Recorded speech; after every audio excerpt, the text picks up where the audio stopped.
It's now time for your Election Crimes Bulletin with Greg Palast. Oh, yes. Just in time, Mr. Palast.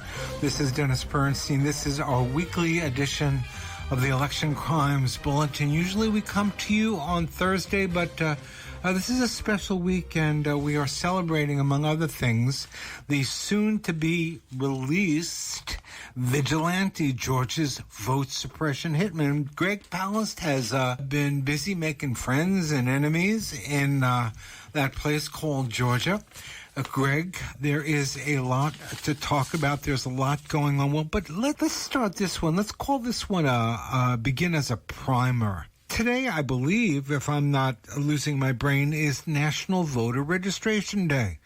Why do we have registration? Should we be afraid of registration? Right now, it's being turned against the people. Well, Dennis, it's always been turned against the people. Why do we have registration? Think about it.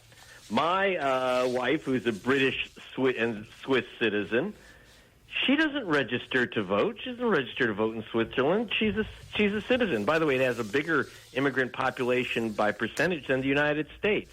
They have open borders all over Europe. So if there was ever a case to be made like non-citizens, foreigners, et cetera, could vote in their elections, no, they're not suspicious. They don't assume that someone's committing a crime because it doesn't happen. So why do we have registration? Let's go back. Remember, we didn't always have registration of voters in America. It started pretty much in Pennsylvania when they were trying to stop black people who had been moving up from the South from voting. So registration only was in the cities.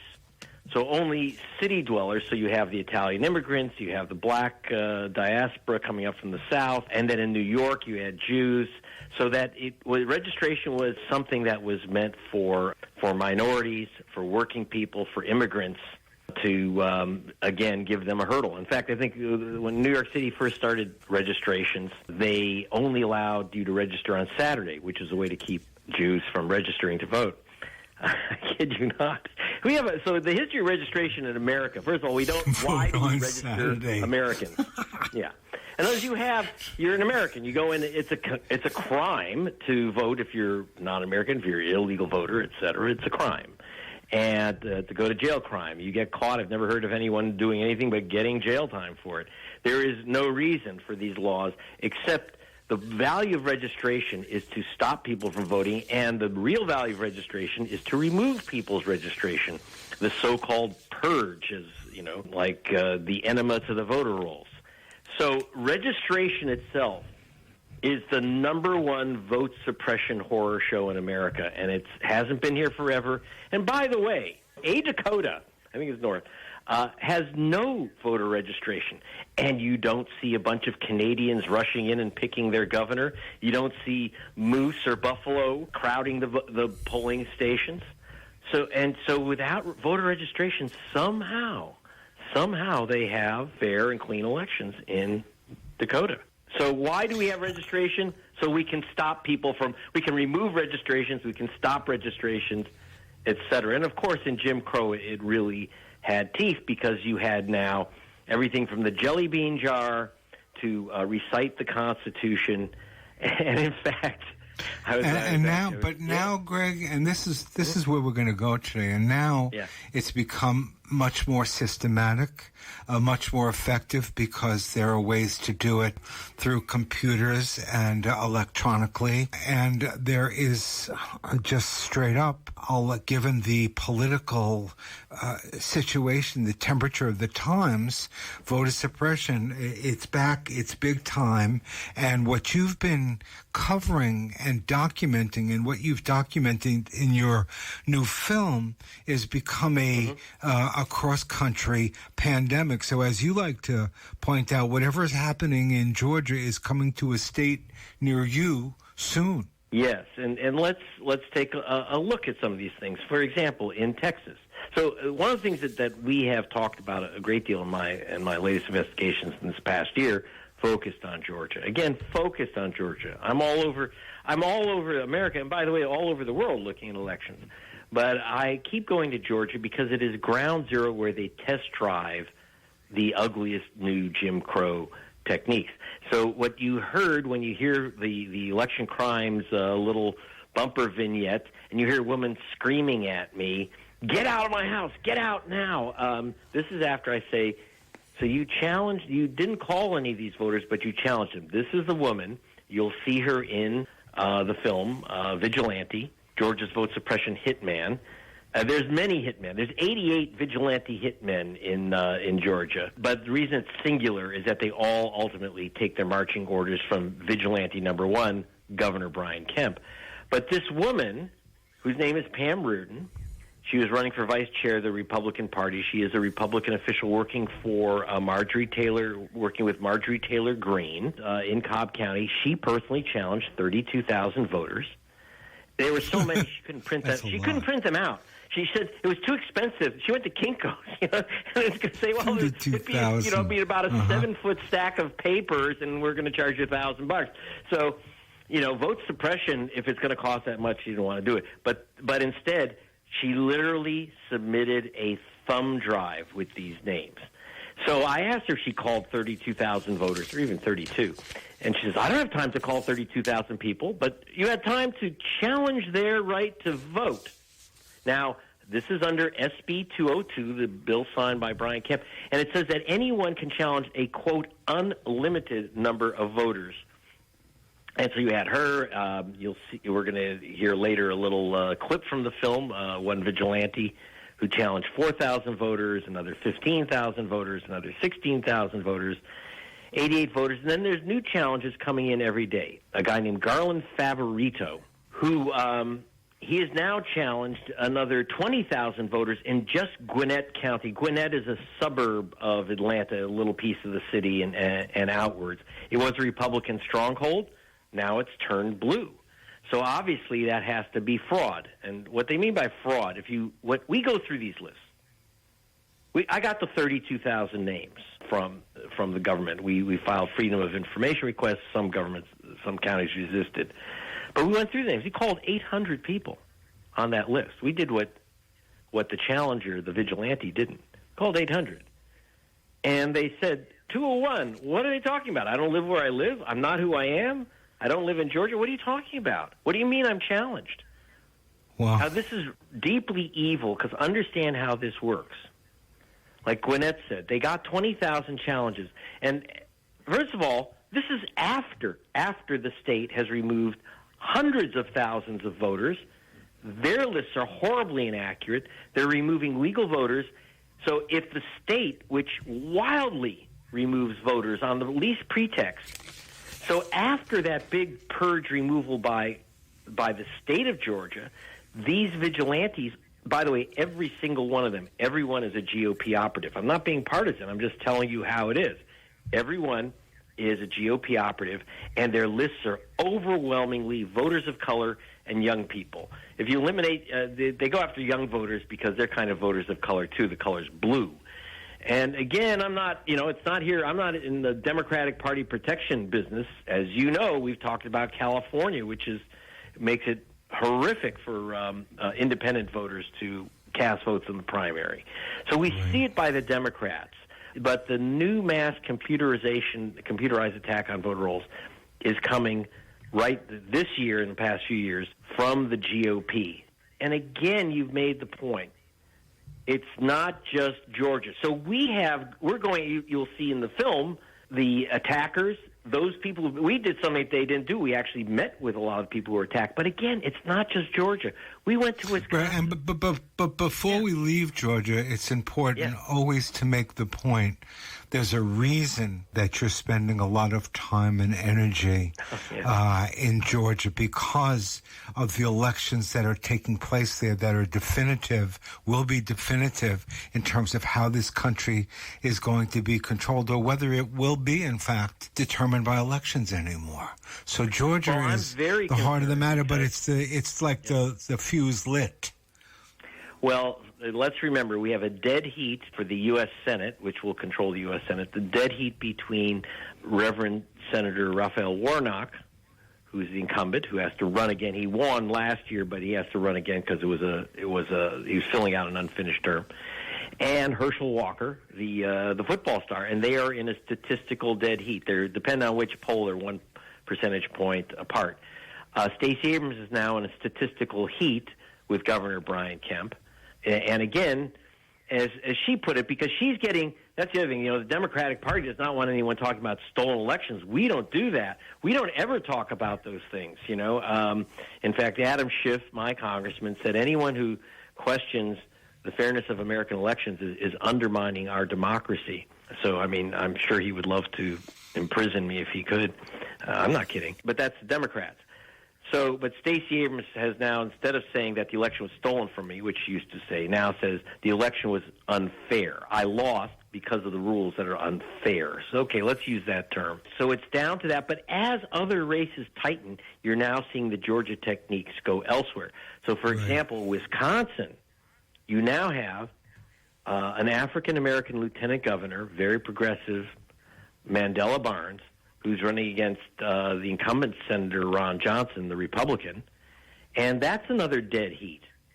So once again, the Wisconsin legislature, you have a Democratic governor, and Barnes is obviously the lieutenant governor, but the legislature is overwhelmingly Republican because of insane amount of gerrymandering. It's not the average Wisconsin, it's a Democrat, but it's a Republican legislature, and they have passed massive voter purge laws, and they are now witnessing again this whole challenge business. And there, I spoke to a Vietnamese American student. His parents came over from Vietnam. He moved 2 doors down, as students do. He moved from one part of a building with student housing down the street to another. He lost his vote because they said, he moved away from Wisconsin, from his voting address. Well, just so you know, in every state in America, if you move but within your county, you don't lose your vote. Who's vulnerable to this? Again, in Wisconsin, you have this gigantic University of Wisconsin voting bloc, which is key to Mandela Barnes' campaign. So they want to knock out the students. And one thing they've done, they've got 150,000 students in the University of Wisconsin system. You have to have photo ID, state photo ID. Well, you say, well, the state photo ID is my University of Wisconsin card, student card. No. They wrote the law in such a way that you have to have a state photo ID, if that's your gun license, your driver's license, but your student ID doesn't count. And in Milwaukee, who doesn't have a driver's license? Well, people who don't drive. Who doesn't drive? Urbanites, poor people without cars. This is not rocket science. They don't have those driver's licenses. And if anyone thinks it's easy to get these things, my African-American associate producer, Jevin Lamar, here in California, had to go 8 times before they give him his license. And by the way, your license goes with your vote. Because I went in with him. I'm the middle-aged white guy. I said, I just moved back to California. They said, well, what's your new address, sir? And they gave me a temporary license over the counter. He's with me. He's with me. And they said, where's your passport? So this is the type of thing that goes on. And I wanted to bring up that California story because I know we love to think that, we're just, we eat organic we're better than kale. The rest. Yeah, we eat organic kale, and, we have tans like Newsom, and therefore we're not Jim Crow racist, but, yeah, it's endemic in the system. And so what we see in Georgia, we see everywhere else, maybe more polite. All right, let's take a look at Florida, because as you demonstrated in 2000, it usually turns up ugly, and racism always seems to be somewhere at the core of disenfranchisement. And it looks like the current governor there is no shrinking violet in terms of suppression. Well, we just had 2,000 people from one guy. This is their new trick, just so you know. They took the Georgia trick where they look at people who've put in change of address forms with the post office. That's their first thing. Now, if you are in the military, if you are a student, if you are on a long vacation or whatever, but generally it's students and military people. They, of course, put in change of address forms because they're long-term assigned somewhere else, and they are being challenged on the grounds that they are not at their voting address. But that's the point, Dennis, of an absentee ballot.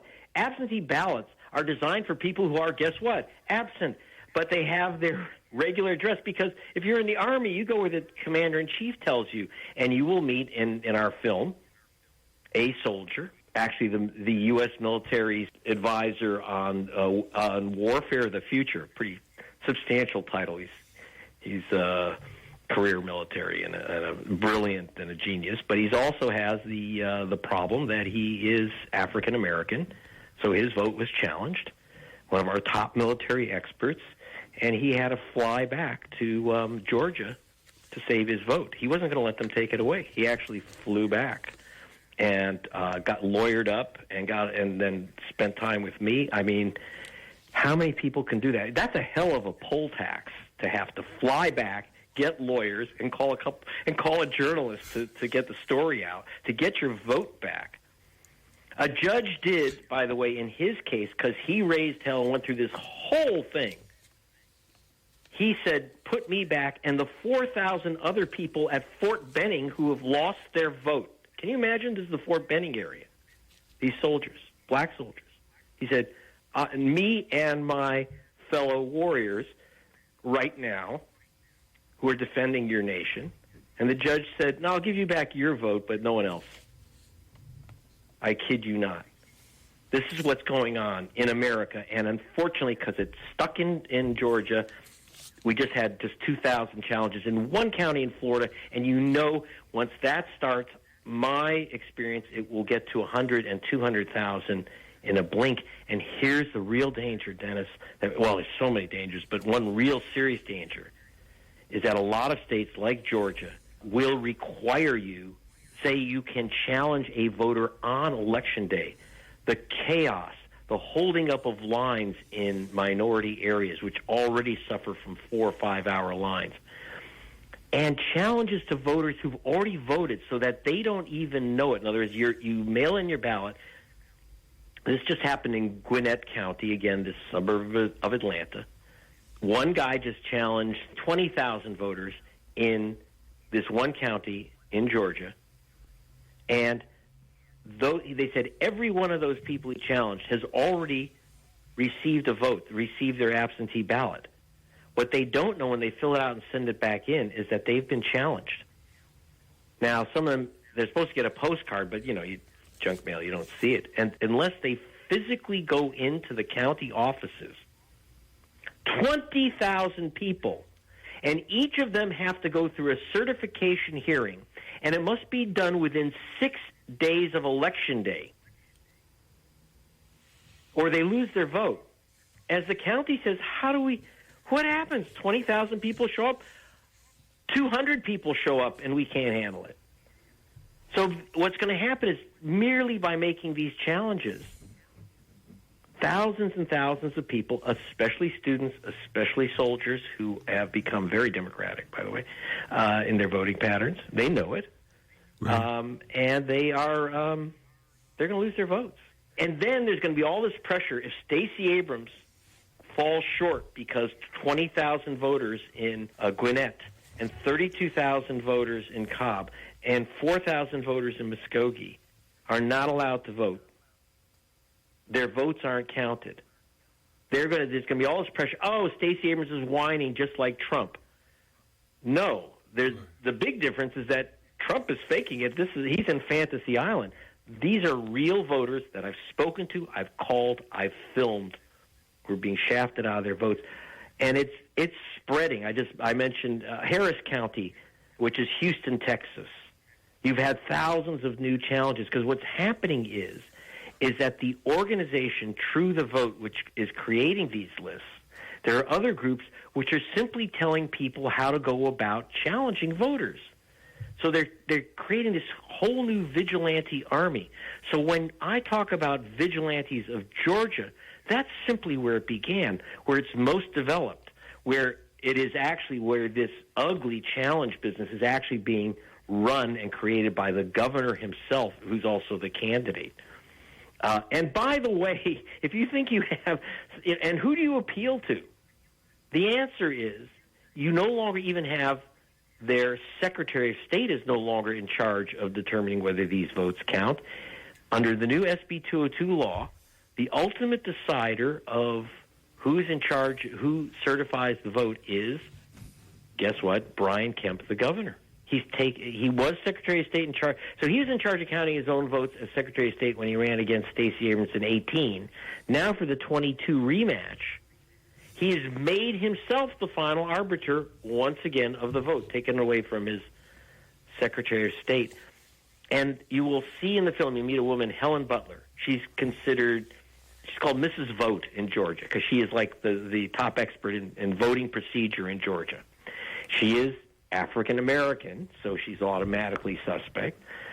She was on the Morgan County Board of Elections, Helen Butler, and as soon as SB 202 was passed, one of his first acts, the governor removed her from the elections board. Dangerous stuff because she was questioning this whole business of not certifying the results of the vote, which is what Trump wanted.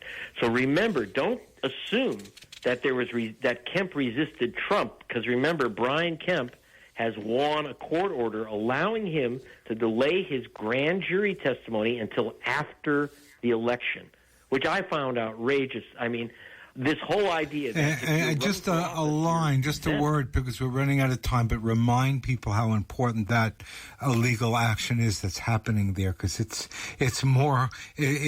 has more chance of going forward than what we see disappearing in the national security hole in Florida. That would be right. In other words, the real threat to Donald Trump and the people around him, especially Giuliani, and the people that came up with these hit lists, their lawyer Cleta Mitchell, they're all involved in this. And I've done racketeering cases in Georgia. The law there's tough. It's hard for me to imagine how some of these guys are going to avoid indictment. The question, of course, becomes Trump. And, of course, the Justice Department has nothing to do with it. And Giuliani is already a target. Giuliani, yes. He is a named target of this. Right. What I'm concerned about is that if Brian, we need to know, I think that the voters of Georgia need to know if Brian Kemp, in his conversations with Donald Trump, said, okay, I've got a new law that will allow me to decertify the elections, so we'll look for 2024. Or did he say, what else? What was in that conversation? I think the voters need to know what he did and what he said with a guy who was trying to overthrow American democracy. And I don't think that there should be a delay till after the election to find out about it. He should answer those questions now. And you know what, Mr. Kemp? Why don't you answer those questions now? You don't have to be under oath. What, you're going to lie if you're not under oath? So I'm very concerned. You're right, and this is a big problem, is that we can end up with electing people who will then be under indictment. And then are they going to claim some type of special immunity there? You know, this is what I am right. This is a new world. I'm concerned about that. Right. This is the new world order of vote suppression. You're listening to the Election Crimes Bulletin on Flashpoints.